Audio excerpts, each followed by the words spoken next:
سورہ کہف کا رکوع نمبر 5 اور 16ویں پارے کا رکوع نمبر 17، 15ویں پارے کا رکوع نمبر 17 میں شروع کروں گا حسب معمول مختصر لفظی ترجمہ مختصر گرامر کے ساتھ، پھر انشاءاللہ اس کی تفسیر میں چاہتا ہوں وقت کے اندر اندر یہ رکوع میں سمیٹ دوں۔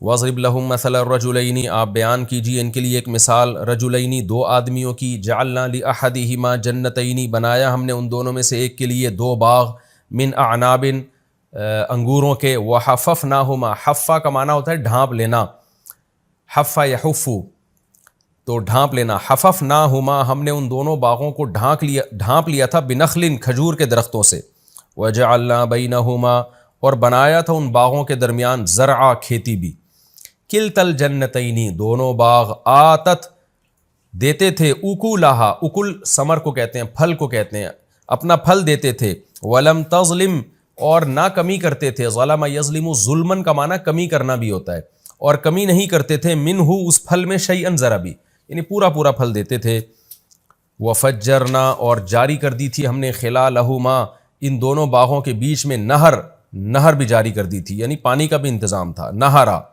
وکان لہ ثمر اور تھا اس شخص کے لیے جس کو ہم نے باغ دیا تھا نا، اس کے لیے ثمر بھی تھا، ثمر کا مطلب ثمر اضافی چیزوں کو کہتے ہیں، یعنی اضافی اس کے پاس دولت بھی تھی، پیسہ بھی تھا۔ اس کی دو تفسیریں کی گئی ہیں، ایک تو یہ کی گئی ہے کہ باغ میں اضافی پھل بھی تھا، اور یہ بھی کی گئی ہے کہ اس شخص کے پاس الگ سے کاروبار بھی تھا، دولت بھی تھی۔ فقال لصاحبہ اس شخص نے اپنے دوست سے کہا، ساتھی سے کہا، وہو یحاورہ اس حال میں کہ وہ اس سے محاورہ کر رہا تھا، سرگوشی گپ شپ کر رہا تھا، حاورہ یحاور محاورتن کا معنی گپ شپ لگانا، جو آپ گپ شپ کرتے ہوئے باتیں کر رہے ہوتے ہیں نا، وَهُوَ يُحَاوِرُهُ وہ اس سے گپ شپ لگا رہا تھا، اور گپ شپ کے دوران اس نے کہا، انا اکثر منک مالا میں تجھ سے زیادہ ہوں مال کے اعتبار سے، وَأَعَزُّ نَفَرًا اور نفر کے اعتبار سے بھی تجھ سے زیادہ عزت والا ہوں، اعز کا مطلب زیادہ پاورفل ہوں، یعنی میرے افراد بھی زیادہ، ملازمین وغیرہ اولاد وغیرہ وہ بھی زیادہ، اور مال بھی زیادہ۔ وَدَخَلَ جَنَّتَهُ اور اپنے باغ میں داخل ہوا، وَهُوَ ظَالِمٌ لِنَفْسِهِ اپنی جان پر ظلم کرتے ہوئے، کیا کہنے لگا، قال کہنے لگا، ما اظن میں کبھی نہیں گمان کرتا، ان تبید هذه کہ یہ باغ کبھی فنا ہوگا، بعد یبید کا معنی فنا ہونا، ابدا کبھی بھی، یہ کبھی بھی باغ ختم نہیں ہو سکتا، وما اظن الساعة قائمة اور میں گمان نہیں کرتا کہ قیامت بھی قائمتاً کبھی آئے گی، وَلَئِن رُدِدتُّ إِلَىٰ رَبِّي اور اگر بالفرض رُدِدتُّ مجھے رد کر دیا گیا، لوٹا بھی دیا گیا اپنے رب کی طرف، لَأَجِدَنَّ خَيْرًا مِنْهَا میں پاؤں گا، منہا اس باغ سے بھی اچھا باغ، منقلبہ لوٹنے کے اعتبار سے، یعنی میں جس جگہ لوٹ کے جاؤں گا آخرت میں، تو اس لوٹنے کے اعتبار سے اس سے بھی زیادہ اچھی جگہ مجھے وہاں ملے گی۔ قال له صاحبہ تو اس کے دوست نے اس سے کہا، وَهُوَ يُحَاوِرُهُ اور وہ بھی گپ شپ کر رہا تھا، گپ شپ کے دوران، بات چیت کے دوران کہا اس نے، اَكَفَرْتَ بِالَّذِي کیا تو انکار کرتا ہے اس ذات کا، الذی وہ ذات، خَلَقَكَ مِن تُرَاب جس نے تجھے مٹی سے بنایا، ثُمَّ مِن نُطْفَةٍ پھر پانی سے نطفے سے بنایا، ثُمَّ سَوَّاكَ پھر تجھے برابر کر دیا، رجلا مرد بنا کے، انسان بنا کے، لیکن هو اللہ ربی لیکن وہ اللہ میرا رب ہے، ولا اشرک بربی احدا میں اپنے رب کے ساتھ کسی کو شریک نہیں کرتا، ولولا ایسا کیوں نہ ہوا، اذ دخلت جنتک کہ جب تو اپنے باغ میں داخل ہوا تھا، قلتا تو یہ کہہ دیتا، ما شاء اللہ جو اللہ چاہتا ہے وہی ہوتا ہے، یعنی ما شاء اللہ کانا یہاں محذوف ہے، جو اللہ چاہتا ہے کانا وہ ہوتا ہے، لا قوت الا باللہ کوئی طاقت نہیں ہے مگر اللہ کے ساتھ، یعنی کوئی خیر کو حاصل کرنے کی طاقت نہیں ہو سکتی مگر اللہ کی مدد کے ساتھ۔ ان تارانی اصل میں تھا تارانی، تارا کا معنی دیکھنا، رؤیت سے ہے نا، نی کا معنی مجھے یا حذف کر دیا، ان تارانی اگر تو دیکھتا تھا مجھے، یعنی سمجھتا تھا مجھے، کیا سمجھتا تھا، انا اقل منک مالا کہ میں تجھ سے کم ہوں مال کے اعتبار سے، وولدا اور ولد یعنی اولاد کے اعتبار سے، اگر تو یہ سمجھتا تھا کہ میں تجھ سے مال اور اولاد میں کم ہوں تو تجھے چاہیے تھا کہ تو یوں کہتا، لا قوت الا باللہ کوئی طاقت نہیں ہے مگر اللہ کی مدد کے ساتھ، اللہ کی مدد ہوگی تو طاقت ہوگی ورنہ نہیں ہوگی، تجھے یہ کہنا چاہیے تھا۔ فعسى ربی امید ہے کہ میرا رب، ان یؤتینی، یؤتینی اصل میں تھا یؤتینی، کہ دے دے مجھے خیرم من جنتی کا، تیرے باغ سے بہتر باغ، ویرسل علیہا، اور بھیج دے اس تیرے باغ پر، حسبانا من السماء، آسمان سے کوئی آفت۔ حسبان حساب سے نکلا ہے، تو آفت بھی اللہ کے اندازوں سے آتی ہے نا، تو تباہی بربادی آتی ہے، تو ایک اندازے سے جو آسمان سے مصیبتیں برستی ہیں، تو اس لیے اس کو حسبان سے تعبیر کیا گیا، مراد ہے آسمانی آفت۔ تو بھیج دے آسمان سے کوئی آفت، فتصبح، لہذا ہو جائے تیرا باغ، صعیدن، میدان، زلقہ چٹیل، زلقہ کہتے ہیں کٹی ہوئی کھیتی، تو وہ بھی چٹیل ہوتی ہے نا، تو یہاں کٹی ہوئی کھیتی مراد نہیں ہے، یہاں مراد ہے کٹی ہوئی کھیتی جیسے چٹیل میدان بن جاتی ہے، تو ایسے چٹیل میدان، تو اس لیے اس کا ترجمہ ہوگا میدان چٹیل۔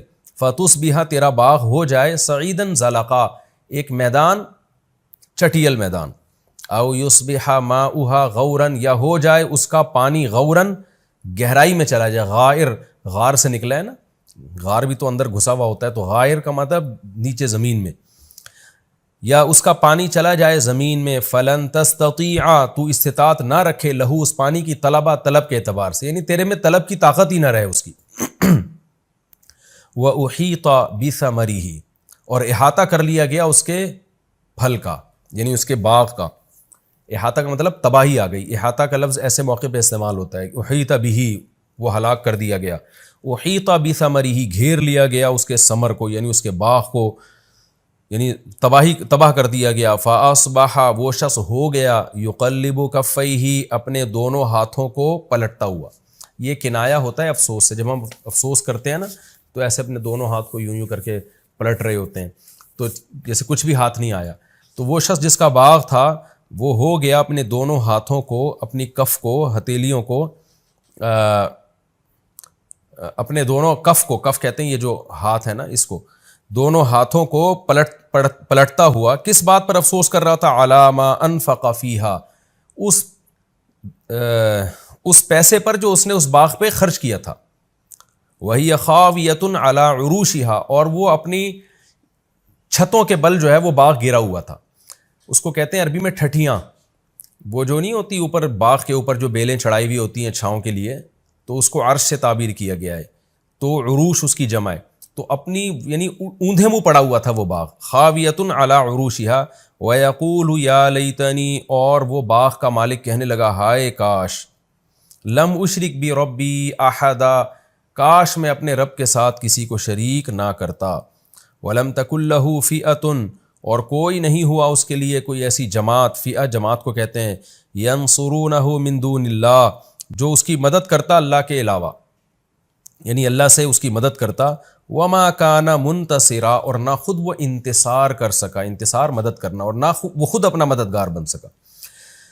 یہ جی مختصر لفظی ترجمہ ہو گیا مختصر گرامر کے ساتھ۔ اب ہم انشاءاللہ اس رکوع یعنی رکوع نمبر 5 اور 17، 15ویں پارے کا رکوع نمبر 17 اور سورہ کہف کا رکوع نمبر 5، انشاءاللہ میں اس کی تفسیر پیش کروں گا۔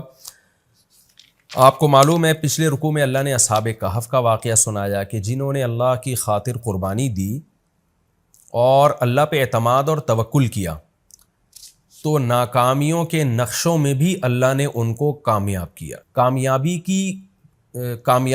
کی کوئی صورت بنتی نہیں تھی، ہر طرف ناکامی ہی ناکامی تھی، مگر اللہ پہ اعتماد، ان کے زبان سے الفاظ بھی کیسے نکلتے تھے کہ ہمارا رب ہماری رہنمائی کرے گا، اور رب سے دعا مانگتے ربنا ہیئ لنا من امرنا رشدا، اے اللہ تو ہمارے لیے کوئی ہدایت کی صورت پیدا کر دے، تو زبان سے بھی اچھے جملے نکال رہے تھے کہ بھئی اللہ مدد کرے گا، اور عملی طور پر بھی قربانی دے رہے تھے۔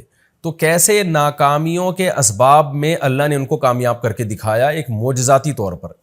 اب اللہ واقعہ بیان کر رہے ہیں ان متکبر لوگوں کا کہ کامیابی کے تمام اسباب کے ہوتے ہوئے بھی تکبر کی وجہ سے اللہ نے ان کو برباد کیا ہے، اور اس کا بنیادی مقصد مشرکین مکہ کو سمجھانا بھی ہے کہ جو بڑا ناز کرتے تھے اپنے بڑے ہونے پر، سردار ہونے پر، اور نبی کو حکم دیتے تھے کہ غریبوں کو اپنی محفل سے نکالیے، تو اللہ بتا رہے ہیں کہ تم سے پہلے بھی بہت لوگوں کو ہم نے اسباب اور وسائل اور دولت دی ہے، اور انہوں نے تکبر کیا، تو کیسا ان کا انجام ہوا۔ تو تم بھی کبر سے بچو، تکبر سے بچو، اللہ کی طرف نسبت کرو۔ تو پہلے بھی ملحد لوگ گزرے ہیں جو خدا کے منکر تھے، آخرت کے منکر تھے، دولت پہ اور کامیابی کے نقشوں کو دیکھ کر وہ دھوکے میں پڑ گئے اور سمجھنے لگے جیسے ہم یہاں کامیاب ہیں تو ہمیشہ ہم کامیاب ہی رہیں گے. اس کے لیے اللہ نے نبی صلی اللہ علیہ وسلم کو حکم دیا کہ آپ ایک مثال بیان کیجئے. وَاضْرِبْ لَهُم مَثَلَ الرَّجُلَيْنِ، آپ ان کے لیے ایک مثال بیان کیجئے دو آدمیوں کی. دو دوست تھے یا دو گپ شپ لگانے والے تھے، تو ان میں سے ایک کو اللہ نے بہت مال اور اسباب دیے، دوسرا غریب تھا. تو جو دولت مند تھا وہ غریب پر اپنی فوقیت کس طرح سے بیان کرتا تھا، اس پہ کیسے اپنے بھرم میں لینے کی کوشش کرتا تھا اس کو، اور کیسے روب ڈالتا تھا اس کے اوپر. اللہ فرماتے ہیں جعلنا لأحدہما جنتین، ہم نے دونوں میں سے ایک کے لیے دو باغ بنائے. اب دیکھو اللہ تعالیٰ نے کیسا نظام رکھا ہے. دو باغ تھے تو اللہ ایک مساوات کا نظام چلاتا، ایک کو ایک باغ دے دیتا، دوسرے کو دوسرا باغ دے دیتا. لیکن اللہ تعالیٰ کی حکمت ہے کہ کسی کو بہت دولت دے دیتے ہیں، کسی کو بالکل غریب بنا دیتے ہیں. اب ایک ہی کو دو باغ دے دیے، دوسرے کے پاس کچھ بھی نہیں ہے. جعلنا لأحدہما جنتین من اعناب، انگوروں کے باغ تھے.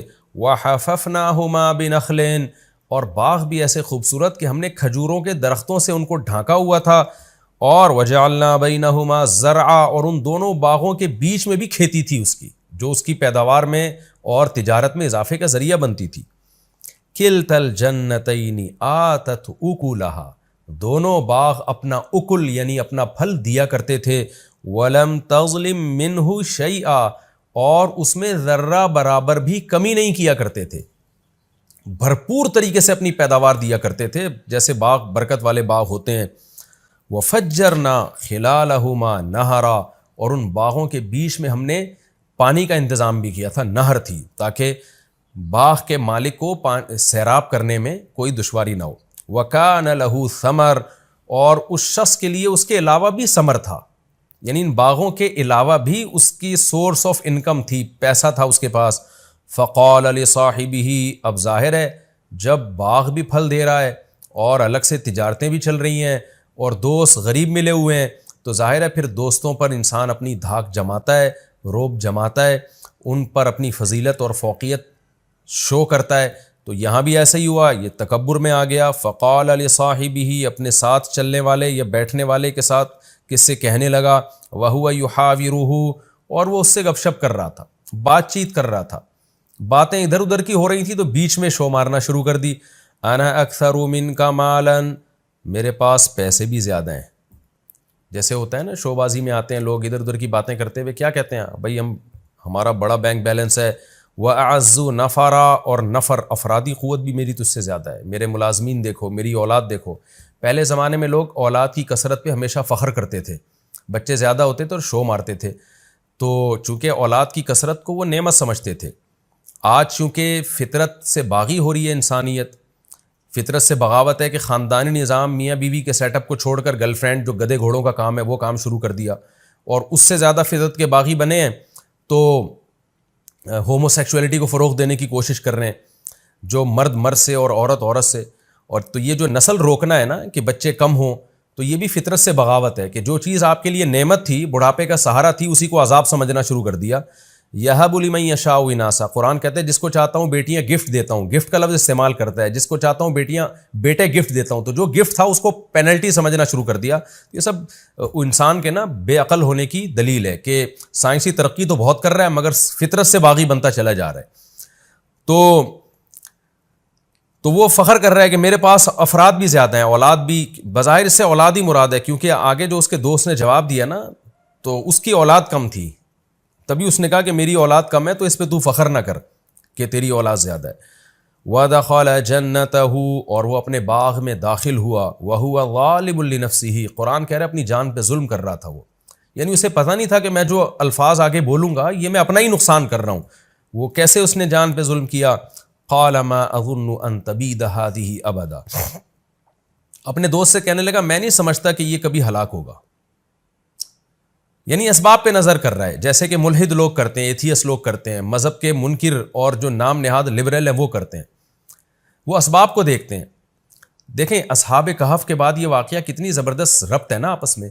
اصحاب کہف دیکھ رہے ہیں کہ کوئی سبب نہیں ہے، لیکن کیا کہہ رہے ہیں کہ امید ہے کہ ہمارا رب ہمیں ہماری رہنمائی کرے گا، ہمیں اچھا ٹھکانہ دے گا. وہ امید کی باتیں کر رہے ہیں جبکہ اسباب بالکل بھی نہیں ہے. تو اور یہ کیا کر رہے ہیں کہ اسباب پہ اعتماد کر کے بیٹھ گئے ہیں.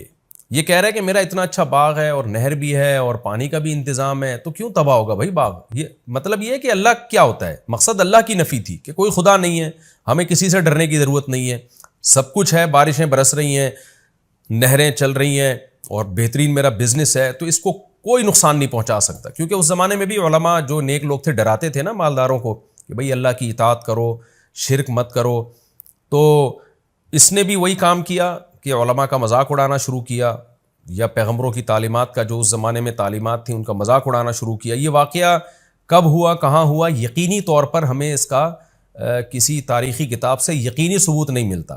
البتہ کچھ آثار ملتے ہیں, حضرت مفتی تقی عثمانی صاحب نے بھی اپنے سفر نامے میں ذکر کیا, لیکن انہوں نے بھی اس کا تذکرہ کیا کہ یقینی نہیں ہے یہ. تو جب یقینی نہیں ہے تو ہم کیوں اس میں رائے پیش کریں؟ بس ہمیں یہ پتہ ہے کہ رسول اللہ صلی اللہ علیہ وسلم کے دنیا میں آنے سے پہلے پچھلی امتوں میں یہ واقعہ ہوا ہے, اس سے زیادہ ہم اس کے بارے میں نہیں جانتے. تو قال ما اظن ان تبید هذه ابدا, اس نے کہا کہ میں نہیں سمجھتا یہ کبھی ختم ہوگا, لہذا میں کوئی ڈرنے کی, گھبرانے کی, اللہ کے شکر ادا کرنے کی, گناہوں کو چھوڑنے کی, یہ مذہبی اسکالرس کی باتیں, ان بکھیڑوں میں پڑھنے کی ضرورت نہیں ہے. وما اظن الساعة قائمة, رہا یہ مسئلہ کہ جو اہل اللہ ہیں, علماء ہیں, وہ تو کہتے ہیں قیامت قائم ہوگی, دنیا میں عذاب نہیں بھی آیا تو قیامت کے دن تو آئے گا, تو قیامت جب آئے گی تو اس وقت کے لیے تیاری کر لو, اللہ سے تعلق بحال کر لو. تو کہنے لگا کہ کوئی قیامت نہیں آئے گی, میں نہیں سمجھتا کہ کوئی آخرت قائم ہوگی. وَلَا إِن رُدِدتُّ إِلَىٰ رَبِّي, اور اگر بالفرض میں اپنے رب کی طرف چلا بھی گیا, اللہ نے مردوں کو دوبارہ زندہ کیا, حساب و کتاب کے لیے کھڑا کر بھی لیا, تو یہ مولوی لوگ جہنم میں جائیں گے, مجھے وہاں بھی جنت ملے گی. جیسے کہ آج کہہ رہے ہوتے ہیں نا جو علماء سے بغض رکھنے والے لوگ ہیں کہ آخرت بھی انگریزوں کے لیے, کیونکہ وہ ایک نمبر ہوتے ہیں, وہ دیندار ہوتے ہیں, انہوں نے دنیا میں اتنی ترقی کی, تو آخرت بھی انہی کے لیے اگر ہوئی, مسلمان آخرت میں بھی جہنم میں جائیں گے, ان کی حرکتیں دیکھو. اس طرح بھی بعض لبرل لوگوں کی سوچ ہے کہ بالفرض اگر آخرت قائم ہوئی تو ہم وہاں بھی پٹیں گے. تو ایسا نہیں ہے بھائی, آپ اللہ پہ ایمان لانے والوں کو اور نہ لانے والوں کو ایک جیسا کیسے سمجھ سکتے ہیں؟ تو اس کا بھی یہی خیال تھا, یہ اس زمانے کا ملحد تھا, ایتھیسٹ تھا. تو کہنے لگا اگر بالفرض میں اپنے رب کے پاس گیا بھی, لَأَجِدَنَّ خَيْرًا مِّنْهَا, تو اس سے بہتر باغ میں وہاں پاؤں گا منقلبہ, لوٹنے کے اعتبار سے. مطلب یہ کہ میری قابلیت اور اتنا کچھ میں نے اسٹرگل کی, ایمانداری کے ساتھ محنت کر کے میں یہاں تک پہنچا ہوں, تو اس کا مطلب میں ایک اچھا انسان ہوں. تو اگر بالفرض قیامت قائم ہو بھی گئی تو جیسے مجھے یہاں بہت کچھ ملا ہے میری محنت کی وجہ سے, تو وہاں بھی لازمی ملے گا مجھے. تو اس لیے اس کے لیے مجھے نماز روزے کی اور توحید کی اور ان سب بکھیڑے میں پڑھنے کی ضرورت نہیں ہے. لیکن اس کا جو دوست تھا, غریب تھا, وہ مسلمان تھا, اس نے کیا کہا؟ قال له صاحبه, اس کے دوست نے اس سے کہا, وهو يحاوره, وہ بھی گپ شپ کر رہا تھا, کیا کہا؟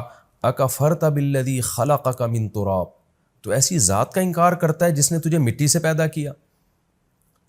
کیا مطلب؟ زبان سے تو کہہ رہا ہے کہ میرا خدا ہے, لیکن تیرے عمل سے لگ رہا ہے کہ تو خدا کو نہیں مانتا.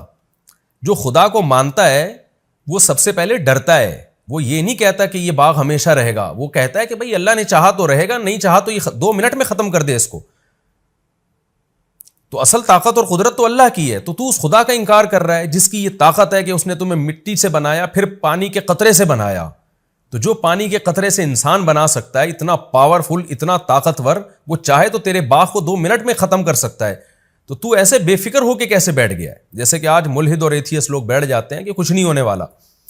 یعنی یہ اللہ کیا ہوتا ہے بھائی؟ سب کچھ اسباب سے ہے. تو بھی اسباب کو دیکھ کر دھوکے میں آ رہا ہے, تو تجھے کیا ہو گیا؟ اکفرت بالذی خلقک من تراب ثم من نطفہ ثم سواک رجلا, پھر اس نے تجھے مرد بنا دیا, انسان بنا کے ماں کے پیٹ سے باہر نکال لیا, جس کی یہ طاقت اور قدرت ہے, اور تو کہہ رہا ہے قیامت بھی قائم نہیں ہوگی. تو یہ بھی تو خدا کا منکر ہے, کیونکہ تو خدا کی طاقت کا انکار کر رہا ہے. اس لیے کہ جو یہ کہتا ہے نا قیامت قائم نہیں ہوگی, وہ اس لیے یہ کہتا ہے کہ اس کے ذہن میں یہ ہوتا ہے یہ مردے دوبارہ زندہ کیسے ہو جائیں گے. اس کا مطلب آپ خدا کے منکر ہو, آپ خدا کی طاقت کا انکار کر رہے ہو. تو یہ تمام باتیں خدا کا انکار ہیں. ان سب کی ایک ہی دلیل ہے کہ جس نے مٹی سے پانی کا قطرہ بنا دیا اور پانی کے قطرے سے پورا انسان بنا کے ماں کے پیٹ سے باہر لے آیا اور پھر ماں کی چھاتیوں میں دودھ پیدا کر دیا, اب اس کو اپنی طاقت اور قدرت کے لیے مزید کسی دلیل کی ضرورت نہیں ہے. لکنہ اللہ ربی, تو تو یہ باتیں کر رہے کہ یہ باغ کبھی فنا نہیں ہو سکتا اور قیامت قائم نہیں ہوگی, لیکن میرا یہ کانسیپٹ نہیں ہے. میں تو کہتا ہوں اللہ ہے میرا رب, ولا اشرک بربی احدا، میں اپنے رب کے ساتھ کسی کو شریک نہیں کرتا، عقیدہ توحید کا قائل ہوں میں کہ سب طاقتیں اسی کے پاس ہیں۔ تو تجھے ہونا یہ چاہیے تھا کہ تو جب باغ میں داخل ہوتا تو تو یہ کہتا، یہ ایسے جیسے دوست گویا بزبان حال کہہ رہے کہ بھائی تو خدا کی تعریفیں کر کے کہنا کیا چاہتا ہے؟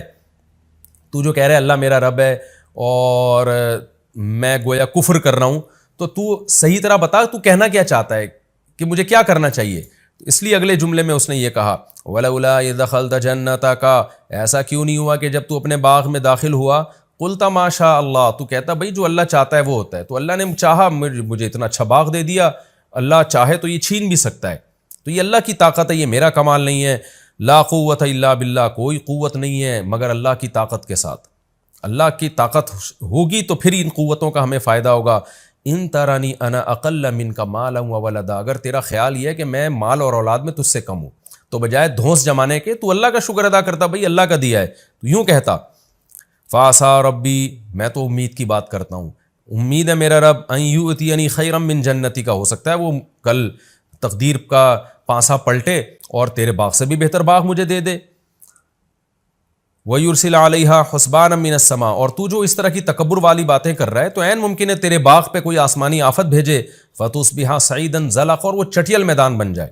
دیکھیں ناکامی کے نقشوں میں بات کیسی کر رہا ہے، امیدیں والی، کہ میرے پاس کچھ بھی نہیں ہے، آج کسی غریب کو تانا دیں تو وہ پھوٹ پھوٹ کے رونا شروع کر دے گا، لیکن اللہ بتا رہا ہے غریب کو بھی کہ بھائی بات تسلی کی کرو، بھائی اللہ نے دی ہے نا مجھے غربت، تو اللہ چاہے تو 2 منٹ میں مجھے دولت دے سکتا ہے۔ تو وہ غریب بھی چونکہ مسلمان تھا، اہل ایمان تھا، امید کی باتیں کر رہا ہے اور ڈپریشن کو ختم کر رہا ہے، اسٹریس کو ختم کر رہا ہے، تو فوراً کیا کہنے لگا، بھائی اللہ تعالیٰ چاہے تو 2 منٹ میں مجھے اس سے اچھا باغ دے دے، اور تو جو تکبر کر رہا ہے تیرے باغ کو 2 منٹ میں ہلاک کر دے، ختم کر دے۔ او یصبح ماؤها غورا، اور یہ جو نہروں پہ تو تکبر کر رہا ہے، تیرا پانی زمین میں دھسا دے اور تو اس پانی کو طلب کرنے کی طاقت ہی نہ رکھے۔